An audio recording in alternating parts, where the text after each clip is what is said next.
Welcome to its time. Government, to many of us, has become a four-letter word. Today, its purpose, scope, its capabilities, what it should and should not do, has deeply divided this country. Many of us feel that our government no longer works on our behalf. The question then becomes, who does it represent? This is an insider's view of how our system chooses winners and losers. We have videos showing the process in action and will allow you, the viewer, to be the fly on the wall. Government is a tool. There is no force that has more control over our day-to-day lives than does government. Our system, over 200 years old, is the way that we have chosen to govern our society. At present, most Americans feel that their government or tool no longer represents them. They feel that the government has betrayed their trust. The legislative process is the one I want to identify and focus on. Whether it is your state house or Congress, it is the centerpiece of the process that we identify as our government, and it is the one part of government that sets the agenda for all other forms of government. Control this process, you control the government. Our elected officials create laws, make treaties, they direct society. But for who do they create laws and make treaties? Who do they represent? Ours is a corrupt system. This corruption is pervasive and is the root cause of why most Americans feel their government no longer represents them. Through corruption, our elected leaders have found someone else that it prefers to serve. The donor class, corporations, foreign governments, and the wealthiest individuals. These groups represent the center of our political system. They are the bankers for our legislative leaders. They have invested money in the promise of high-paying jobs to our legislative leaders to game the system in their favor. They have an enormous amount of influence on our political process. The first video reflects on how or who sets the agenda for our legislative leaders. This is a pay-to-play system. It is a rich man's game. This gentleman represents those that have the wealth to play in our political system. They are unelected, and their only concern is what is good for their business interests. Listen as he gives his opinion on we the people and direction to political leaders on how they in the system should operate to we the people. It is their tool, not ours.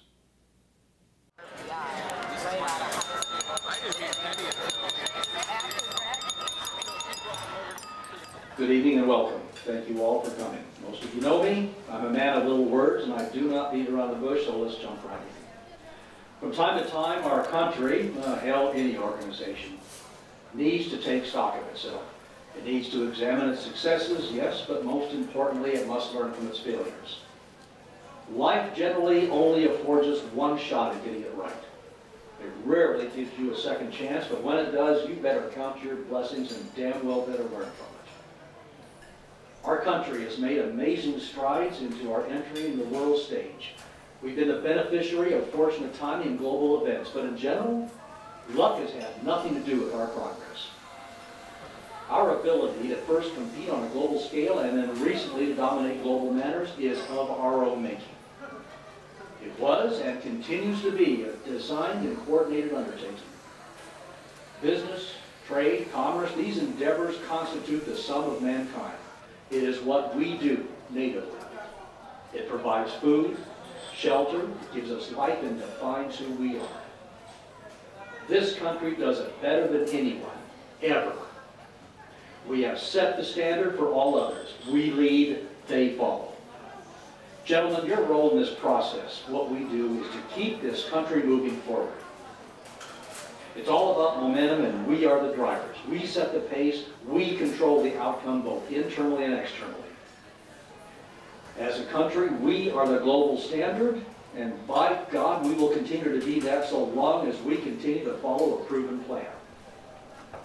That plan, gentlemen, is why you are here. All that we have become as global business concerns, all the processes that we've put in place throughout the world begins here at home. Our global dominance was not by accident. What allows us to have these capabilities is institutional control.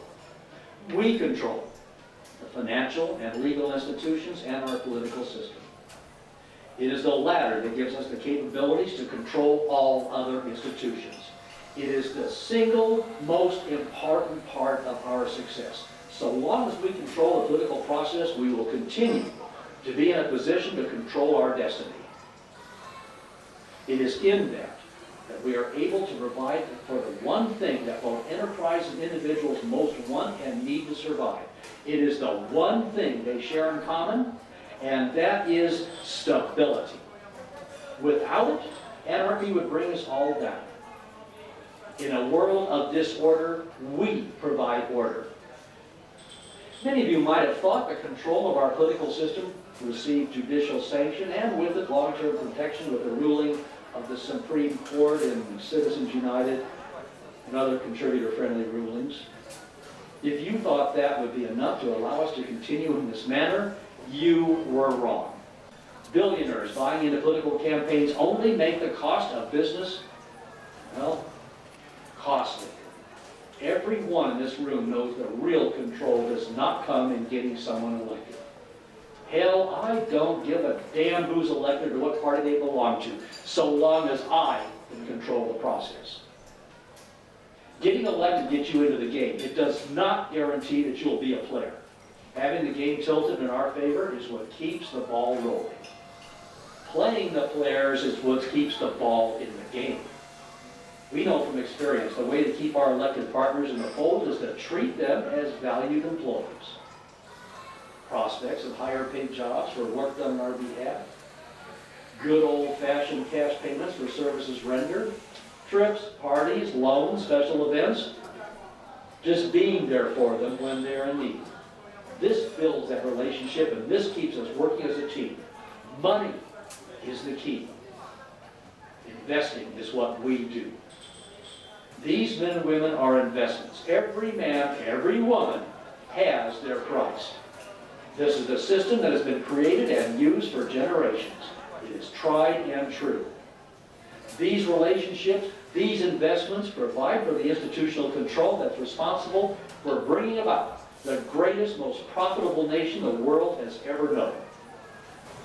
Which brings me to the reason you were invited here this evening. This nation is under threat, a very grave threat. What we are seeing today is that a growing number of voters feel that our way of doing business is a real threat to their way of life. The idea that this process no longer represents their needs and concerns is a real danger. When this first came across my desk, I was angry.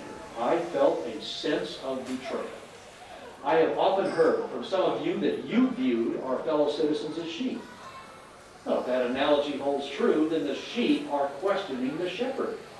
They are taking aim at our control of the legislative process, and this poses a direct threat to our way of life. This cannot be tolerated. This notion, if left unattended, will fester and spread like a cancer. The irony of listening to the sheep bleating about the Constitution and making certain we hold true to its principles. I don't think I need to remind anyone here that our founding fathers never intended the sheep to be a participant in these vital matters of governance. Our founding fathers knew all too well that the underclass was not capable of such a thought. They saw in the common man a person who was corruptible and easily swayed. Any charismatic personality could have their way with him. That is the reason that those great men only allowed those of like mind and capabilities to participate in the political process. We are not in a position to turn the clock back to what the founding fathers wanted and thought prudent, which is to have only a select few participate in the process. Our only hope in holding on to the wisdom and foresight of the founders is to manage the legislative process. It is ours by original intent and design. By doing so, we can continue to grow our presence, and in doing so, make life better for the common man, in spite of his meddling. As I said earlier, we must learn from our mistakes, and we have made a few. I mentioned that what a system must have is stability. I would like to add hope to that list. The lack of hope, I believe, is what's driving this movement of discontent. Looking back, allowing too many companies to move offshore too quickly, that was a mistake. Too many jobs were lost. Lesson learned is that our fellow citizens seem to have a pocketbook morality. So long as their pocketbooks are fat and happy, they do not want to see what's behind the curtain. Loss of jobs, loss of hope has given us exposure. We also would be wise to consider increasing the minimum wage. We should not be seen as giving in too soon. A good fight should be made of it, but in the end, allow it. We need to do a better job at managing disruptions to the economy. Too much disruption causes attention to be turned in our direction.